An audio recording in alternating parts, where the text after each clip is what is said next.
Wala na itong balik. Kuha.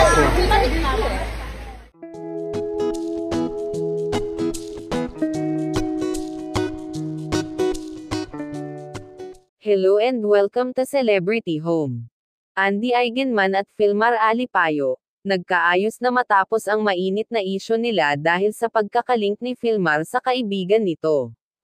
Marami ang nasiyahan sa pagbabalikan ng dalawa, lalo at ito ay para sa kanilang mga anak, ngunit marami naman ang tila di sang-ayon dahil baka saktan lang daw muli ni Filmar si Andy.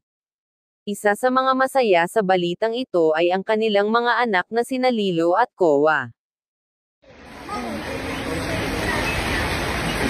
Wala na itong balik. Kuha. I'll carry you, but don't stick your feet in me, right?